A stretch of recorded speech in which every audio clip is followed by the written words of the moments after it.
This is a walk cycle from my LinkedIn Learning / Linda animation course on the introduction to walks.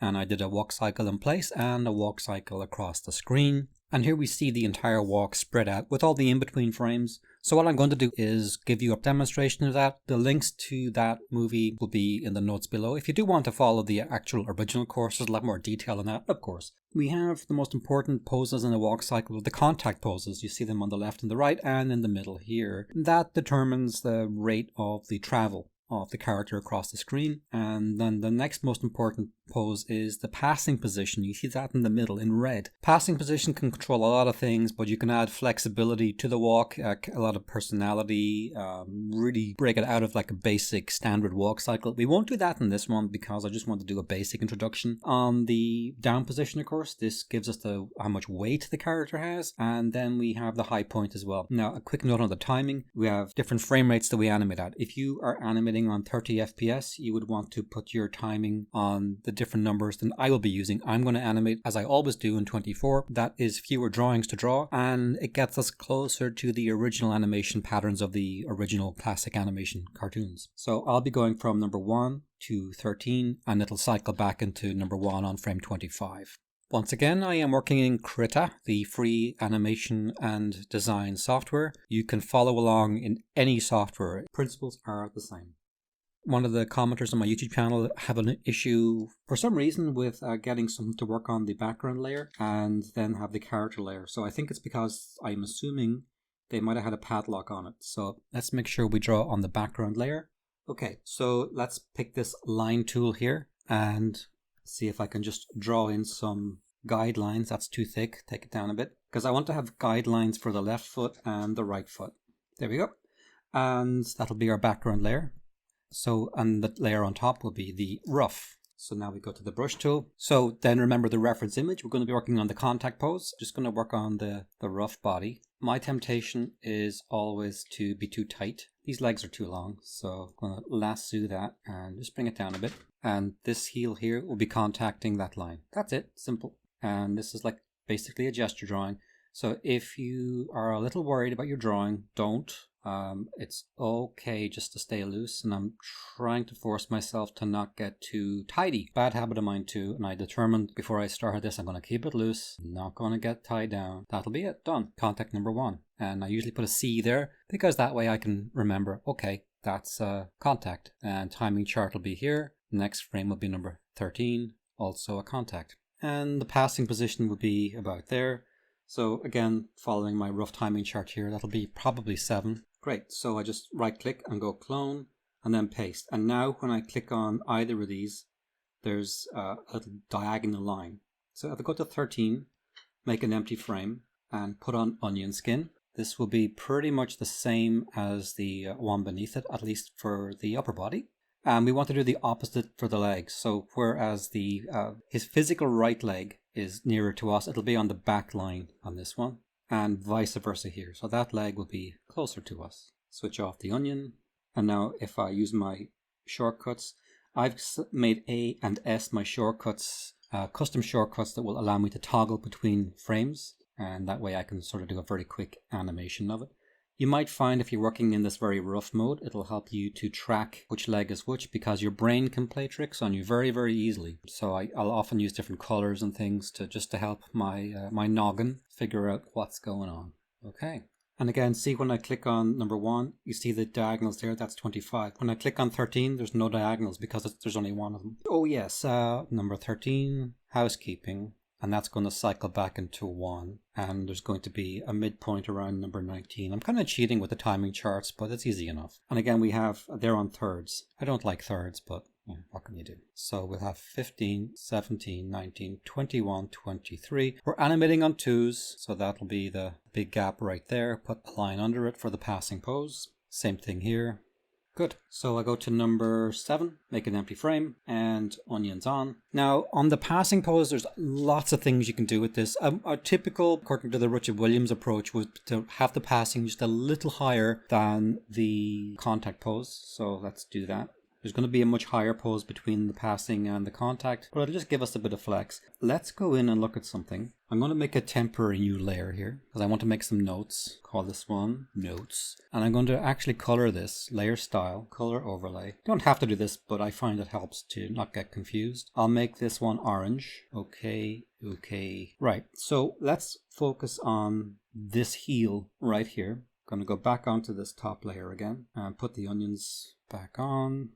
Actually, here it's fine. So that'll be number 1. And if we track through to number 13, we don't see where the heel was because it's up in the air here. But if we were to imagine where it would have been before it took off the ground, it was there. So that's the heel position on number 13. This locks us in now. Remember our timing charts? They look like this. So let's go back to number 1. So number 7 will be exactly halfway between that. If I put that anywhere else, and then I try to move this character across the screen and write it to a background or pan the background, the foot will slip and slide. So whether you animate in place or across the screen, you need to get this thing right. So right now I'm animating in place. So this will be interesting to see if this works when I move it across the screen. But it won't work unless these feet are absolutely locked in. So that'll be 7. And remember our timing chart, the heel for 3 and 5, 9, and 11. The more accurate these are, the better. So that little note layer here, let's make it orange, that will tell us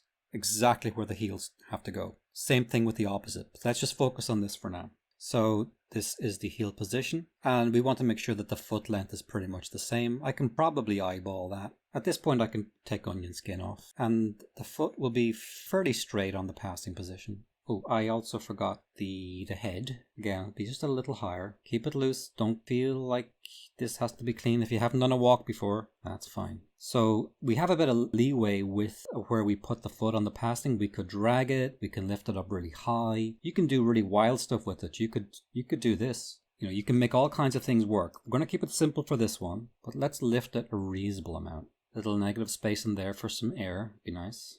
And let's shade it in too, so we don't get confused. And same thing now for the opposite one here. Make an empty layer, onions on. And I think I would like to replicate that note for the opposite side. So let's do that over there too. So we have the heel here, and on this frame here, it'll be, I got the numbers wrong, but that's frame 19 rather. I'll just rub those numbers out. We don't need them anymore.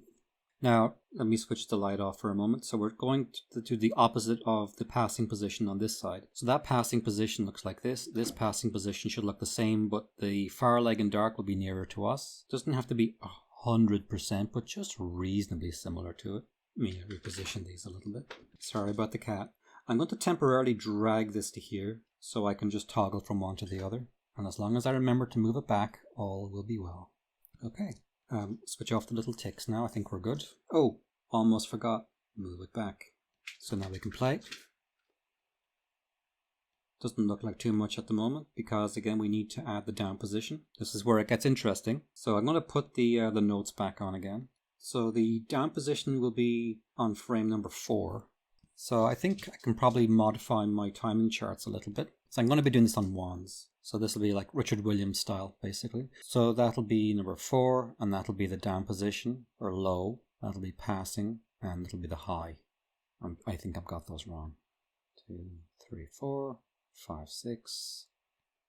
So because this is on wands, let's go back to the notes.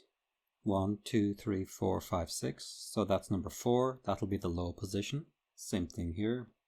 That'll be the high. That'll be 8, 9, 10, 11, 12. Something wacky went on here. You undo all of that. Alright, so the chart tells me that my leg position on the rough layer, I think I was drawing on the wrong layer there. Let's put the frame in. Be about here. So that the heel on the down position will be there. So one way of absolutely making sure that I'm not losing or gaining volume on the foot, I'm going to do a very crude shift and trace. Let's do that and just drag that to there.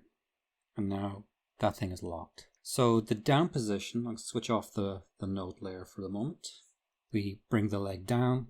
Same thing with the body. Let's just very quickly sketch in the body because it will be very easy to sort of gain and lose volume. So it's an old trick called shift and trace where you just trace the original layer, and then just yank it down. So I think we can just bring the whole thing. The further we bring this down, the cartoonier it'll look. Real walks tend to not come down quite this drastically, but Looney Tunes type characters do. Now we could also bring the body down this way and then arc it back this way, or do a sort of figure eight loop. I'm trying to avoid doing that just for the sake of keeping it simple. I'm assuming that if you're watching this, you might not have done a walk before, so I don't want to drop too much on you. Onion skin off. A lot of fine walks just go up and down. It does mean we stretch this forward leg a little bit. That's fine. We can get away with that. Now, trickier part here is this back leg. So again, look at the heel. I'm going to put the note layer on here.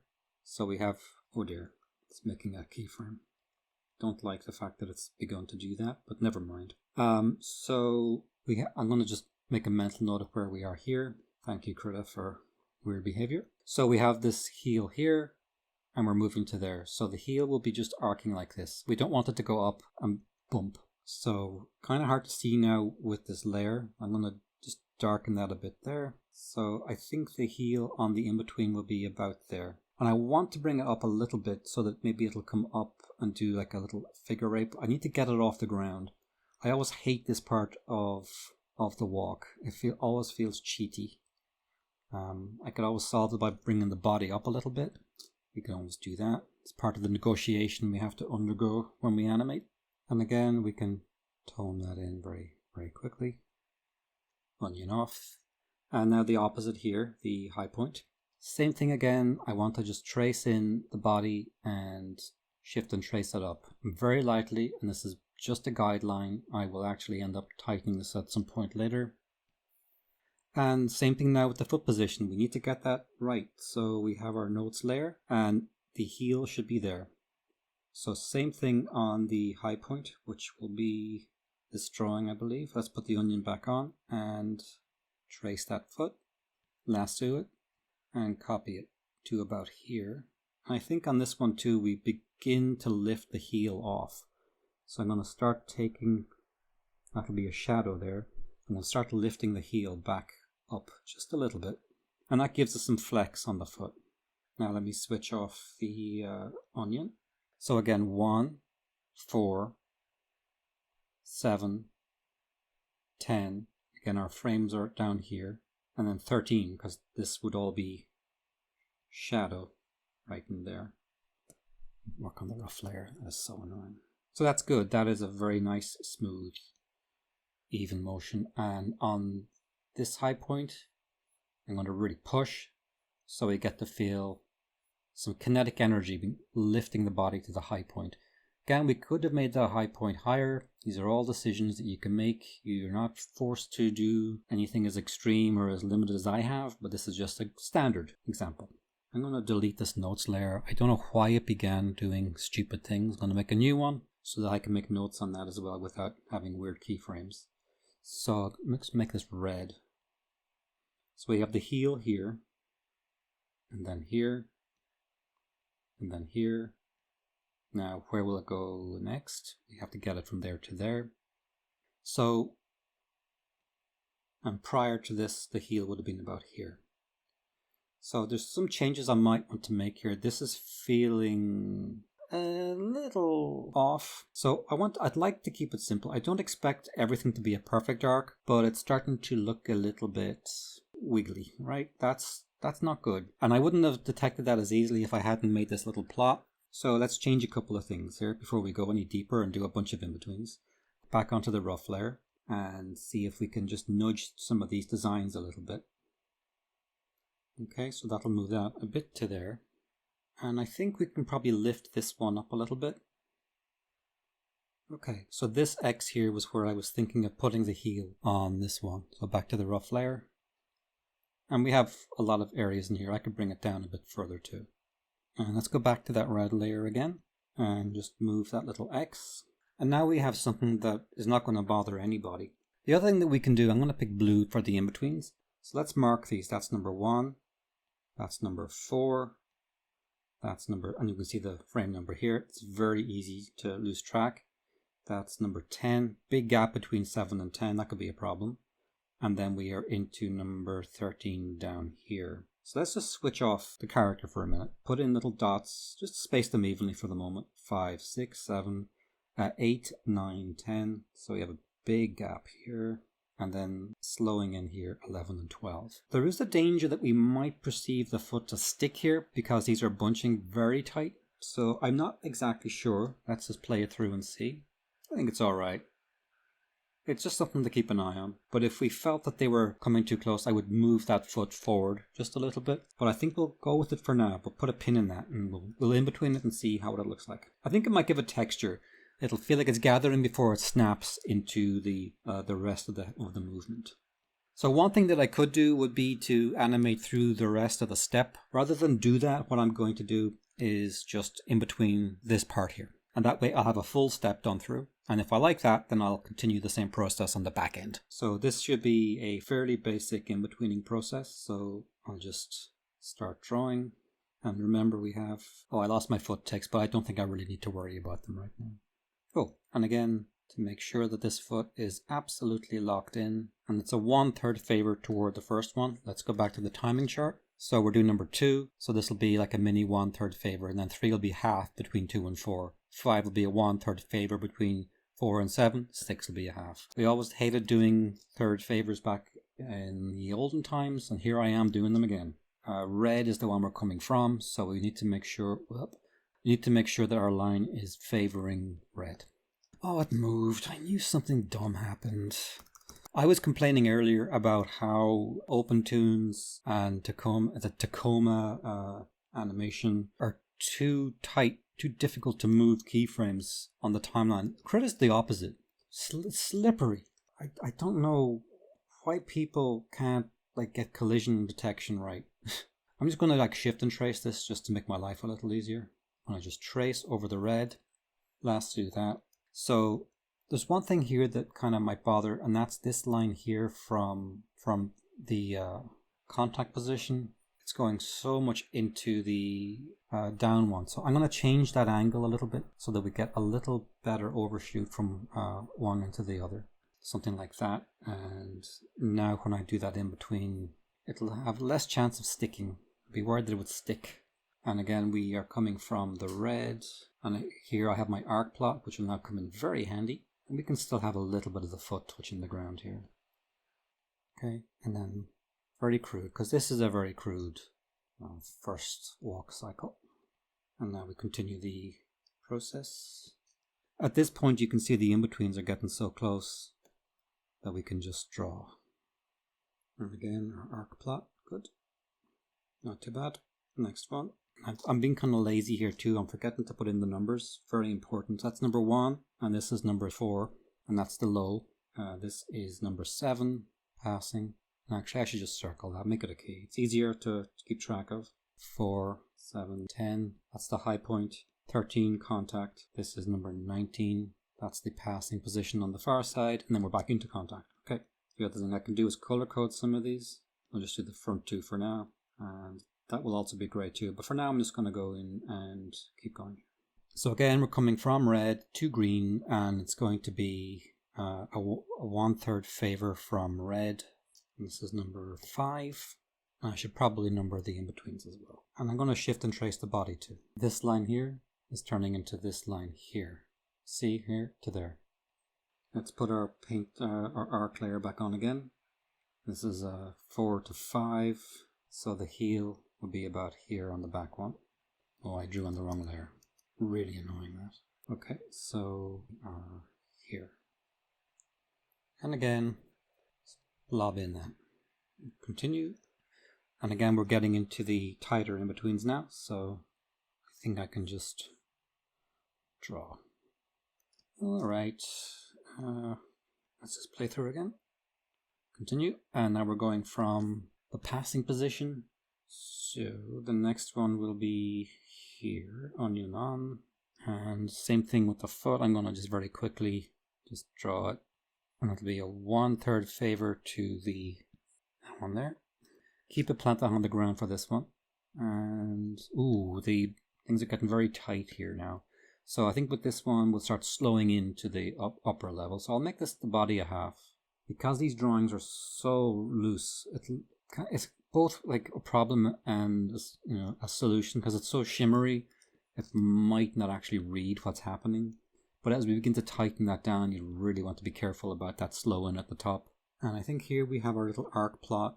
So the edge of the back heel will be somewhere in here, and the foot's sort of flipping up a little bit. Let's see if this looks crap or not. I think we'll get away with it. And this one should be fairly tight. Okay, we just have 2 more, and then we complete the first step through, but it's already starting to feel not too bad. Again, coming down from the high point, I think it'll be better if actually I undo that drawing, and if I do the halfway first. So what I'm going to do is make a slight adjustment to the timing chart here. So we should be slowing into the high point. I may not have done it on these 2, but I'm going to make the change here as well. Imagine that you're throwing a ball up into the air and it slows into the top before gravity gets it and pulls it back down again. So we need to reflect that a little more so in this. So I think if we do that, it's extremely subtle, but I think that, and that would really mostly apply to the body rather than say the legs. That I wouldn't want this to be reflected in the legs, so I would say, body. Sometimes people will do like a second timing chart down here for body or legs or whatever, just because there might be a different timing dynamic on a different part of the body. I'm doing this so I know I don't need to make this note for myself, but that change there would have been better placed down here on a separate chart. And that way I keep the legs not in danger of being put on this timing chart, but I know my own brain, so that's fine. This is the high point right here, number 10. The timing chart said to do 12 first, so we'll do 12 first. And that way we're slowing into that. So this will be, the feet will be certainly favoring, they won't follow that timing chart that I've made the change of for the body mass. So again, different parts of the body could be affected at different timing charts. So just be aware of that. Now the body, that is half. So we can just simple in between here. And again, we have our arc plot, and we are on number 12. This one here. And next one will be an in-between, so that's easy enough. Okay, now we have a full step. Happy with that. The one thing I was worried about was there might be some sticking with the back leg there. Don't see it though. It might feel different when it's all in color. Easy to fix if it is. Again, I'm forcing myself, stay loose, don't get tied down. The other thing I want to do now is make the breakdown passing red, and this is number 13. Make you gray because it's kind of difficult to keep track. The low point I'll make a green, and the high point I will make, I was going to make it blue, but there we go, blue. We have sort of a default blue, but I use mental mnemonics and color codes a lot because it helps me to keep track of where we are in the timeline. So gray for the keys is, I think, pretty safe. Blocks, stone. Red for like the big breakdown between the 2 keys. That could be an actual breakdown or a breakdown, what I consider a breakdown keyframe. Then green, grass is on the ground, grass is low, green for low. The sky is blue, blue for high. So I can see that I can go contact, low point, passing position, high point, contact. It just helps to navigate these very long timelines, and then you can see very simply in between, in between, in between, in between. So that's fairly elegant, I think. So what I'm going to do now is just fast through the second half of this so that we have a complete walk cycle and then have a look at it. So you can see I'm color coding the opposite low point with the same color. So now I can easily toggle visually between one and the other. It helps to navigate from when you have a symmetrical animation like this. It does help. So I roughed in this little bum area here from this point here. I just eyeball it from there to there, and now I'm going to use that as a reference just to drop that down undo. So now when I go from green to green, you can see they're more or less in the same level of height because you want the down position to match the down position from the first half. Otherwise you could get a cycle that doesn't feel symmetrical. It should more or less feel the same second half of the step as the first, or the character might seem like they're limping, which you might want, but unless you want that, then if you don't want that, you obviously don't want the character to look like they're limping. Okay, so this one again, the foot is going from here to there, and remember the last time we did this, we have to imagine the virtual position of the heel before it lifted off the ground. That's the part to plot to, here, from here to there, and this should be halfway between them, I think. So once again, the cheat, just gonna copy that, and copy that to there. Because again, between the heel will be between that point and that point. Now that can seem a little confusing, but now when we do this, here to there to there. And let's just, oh, drat. Get rid of the ticks. But that's the main one. That was the most important single one, because if the feet are wrong, you're going to have a terrible time when it comes to moving the character across the screen. You're going to have foot slippage.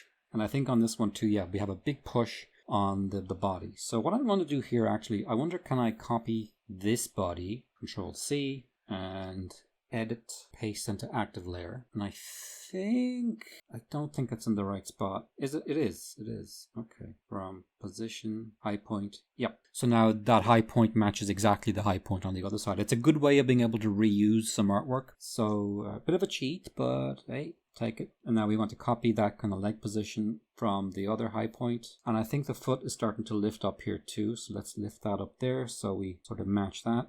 So that'll be the shadow there, and the foot starting to bend as well. So it looks weird. That's onion off. And this is the rear leg. Again, my brain just farted on me, and I forgot that I was looking at the back leg. So that'll solve that. I would only ever do this on a rough pass. This is where we work out all the kinks. Okay, so this foot here, we want to really more or less match that on this side. Let's play through. Okay. I don't have a sponsor, so if you want to support my work and help it to continue, you can subscribe to my Patreon. I'm making new animation projects week by week and providing animation assets that can be downloaded and used. I also have a very large collection of tutorials in the LinkedIn Learning Library covering animation and design, and I'm putting all the links to these in the notes below. It's feeling all right. So now I'll just continue the in-between. Now, there's one thing that I haven't really spoken of, and that's counterpose. Counterpose, I'll do it on a different layer, so I need to reuse it later. So counterpose is the principle of when we have the hips and the shoulders, we imagine them as two tubes, toilet rolls. I had a very pretentious boss once who used a very contrappasto because he wanted to sound like he was Michelangelo. I despised him. But anyway, they move in opposition to one another. So you can do it for a static pose, but you can also apply it for an animated character. So this would give you a greater sense of dynamics. At this point in the cycle, he's doing this. On the opposite side of the cycle, he'll do the reverse. So it's just something to keep in mind when you're drawing these poses. Do them so long you kind of internalize it a little bit. But like if I was to draw this, I would know, right, he's kind of tilting his hips that way. And when we get to do the shoulders, it'll be the opposite. Like this hand will be out here like that. So just stow that in the back of your head. Like there is stuff going on beneath just a flat 2D character. So too much to worry about at this point, but just so you know that it's there under the hood. Okay, so next will be to put in I think it's a 1/3 favor coming from this one. This heel is here. We're going into that one. So we just do the same thing. So here's another example when I can do a bit of work without the backlight. It might be easier with some respects. I'm hovering my point over this knee, and then on the in-between I put a dot. And then I go to the next one, hover over it. It's right here. Go back, a dot. And so now, without a humongous amount of flipping, I know where the knee should go, roughly anyway. Probably have a bit of grace between these, but so as long as it's reasonably close to that. Same here. Just another way of doing it. Just rub out the dots when you're done. Almost there. Oof. People who romanticize hand-drawn animation usually have never done it, so it's worth it. But my God, it's a lot of work, even for something rough like this. Oh, so this time again we're slowing into the high point, so we're going from red. So this should be the first one, the first in-between half. The body anyway, the legs will be a third, railroad track, even spacing, but the body will be halfway between here and the high point. So it's slowing in, and then the opposite here, this will be the half. So luckily I started on the right frame. So let's just do the body as a half and not a third. You might be wondering, why didn't I just copy and paste the body and the head? And I probably could have and should have. But I did want to demonstrate just the process of doing the in-between and the shift and trace. For a cleanup pass, I think I will actually do that just to save time and see to what extent we can cheat some of the digital tools to speed up this process. But hardly worth it for the rough pass. I thought, let's just do it, be honest, for the first pass. Okay, so this leg is going from here to there, and the arc path for the other side will be reasonably similar to this one. So I'm going to be a bit cheaty here, and I think we're going roughly on this path, so I think we'll be okay. That spacing was about to here, and I think the foot was starting to come up a bit too, to like tilt into this little flip position.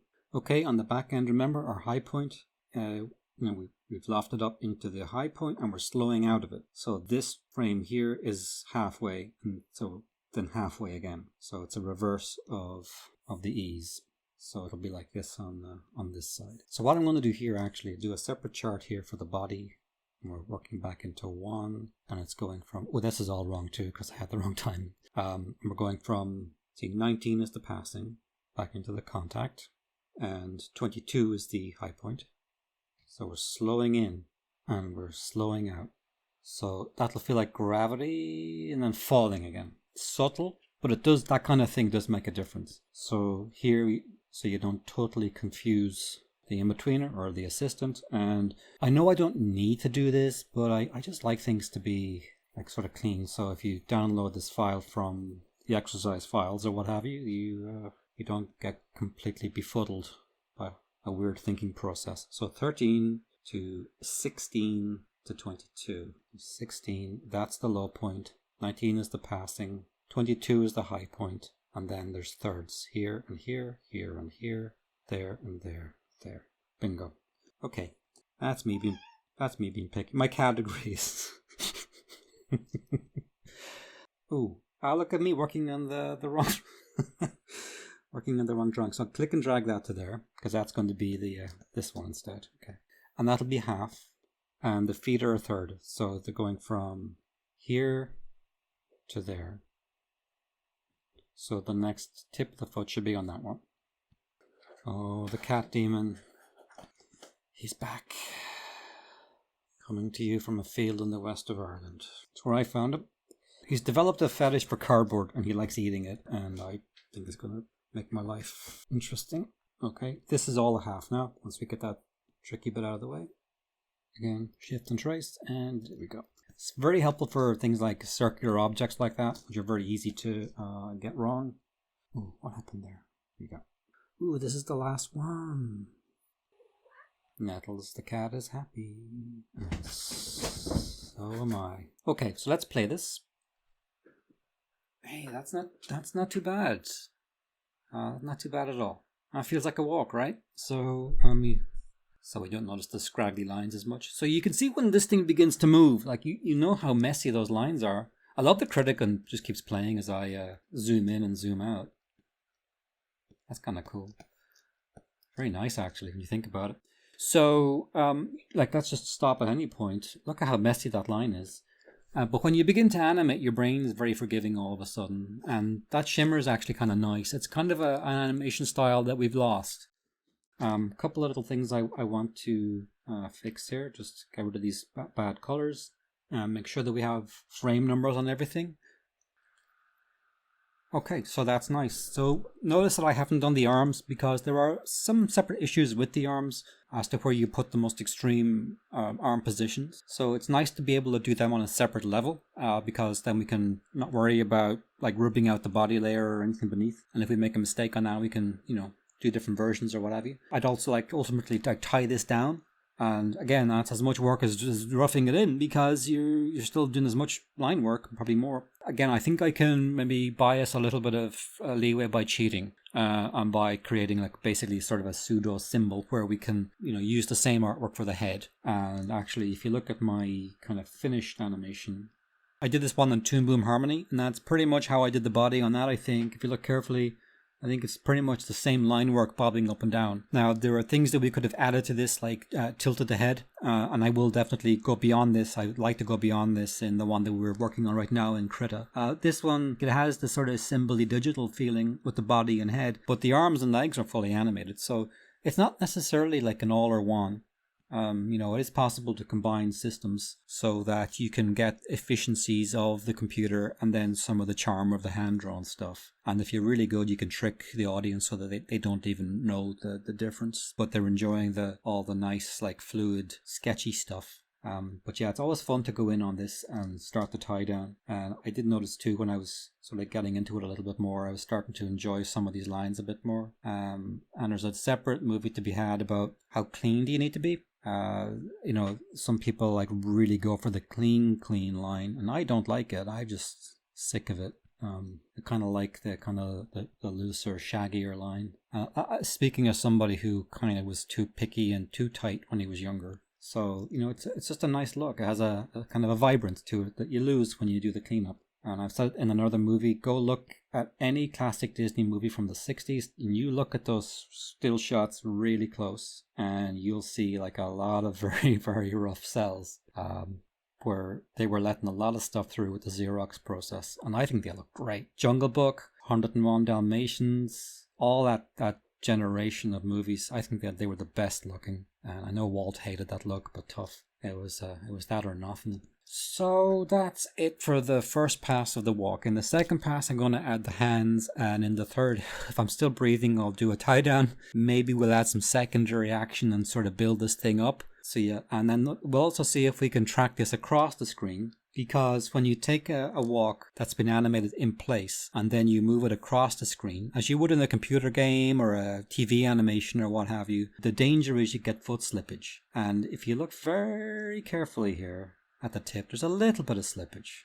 So that kind of stuff is where absolute precision on the cleanup is required. My rough probably isn't tight enough to get away with it, but you notice when I played it, you probably didn't notice. Most audience will never notice something that tiny anyway. See, we do have a certain amount of forgiveness, luckily, but it's really nice when you nail it and it doesn't move at all, and that's always very rewarding because you or the cleanup artist has done a pristine job on it. But there's no moonwalking going on here, or ice skating, like moonwalking when you seem to be walking on ice, or ice skating when you're slipping forward, common enough problem. Anyway, I've yacked too much. I'll save this. I'll put some of this on YouTube. If you're watching on Patreon, you'll be able to get the KRA Krita file attached, and you'll get the full thing, and no ads and all the rest of that crap. Alright, so I'm tired. I'll stop now. See you next time. Bye.